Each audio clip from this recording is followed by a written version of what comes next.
Nagpunta ako sa Pascamiket kanina, kaso since sobrang tagal ko nawala sa Pilipinas, naligaw ako sa SM Mega Mall. Hahaha. Ito yun?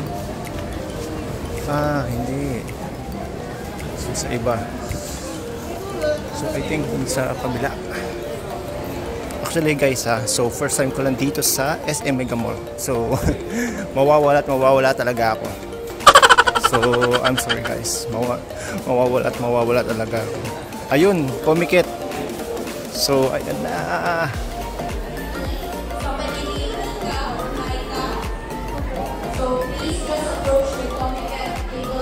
Nakuha na lang ba? Hindi nakuha na. Nakuha na. So, ayan. May makukuha nga pala tayong isang libro nito. So, ayan, pinulit nila yung ticket ko. Again, we're looking for someone. So, let's see where is the booth 25 here. Thankfully, the exhibitor forwarded it. Please claim it at the Comiket. Wow. Thank you. Ang dami talagang andito, comics.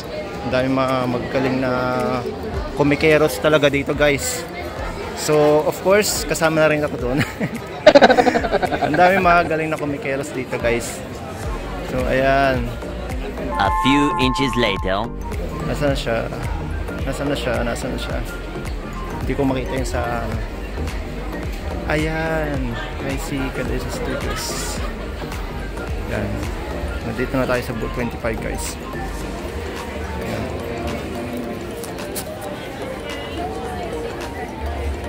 Hello bro. Yung Carlo.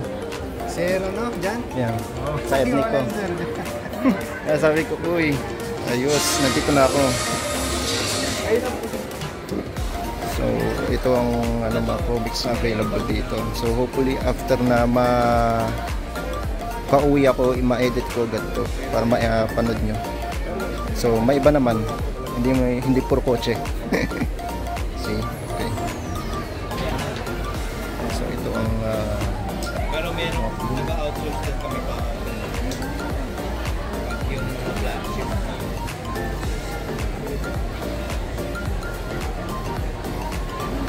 And then of course this is the comics guys. Yan. Ito yung mga bagong comics nandito. So hello sir, kamusta? At nakakatuwa at nandito ako ngayon. Kasi sabi ko first time ko ngayon dito kasi gusto ko na sana talagang publish itong ethnic ko. Ang problema lang wala wala ako sobrang busy. So ayan, so guys, punta kayo dito sa booth 25 sa Cadena Studios. Okay guys, so ito na nga pala yung comics ko na makikita nyo sa Cadena Studios sa table 25. Okay, so tingnan natin ang loob. So actually nakita ko na sa live yung loob niya, but let's see here. So maganda ang pagka-print niya, ang ganda. Matang niya, ang finish niya. So kasi sabi ko sa kanya, once na ilawan siya, ayan maganda. So ayan. So bilhin niyo na lang guys. Okay? So ito yung yung comics ko guys. Okay? Okay, so thank you for viewing here and then peace out. Okay, thank you.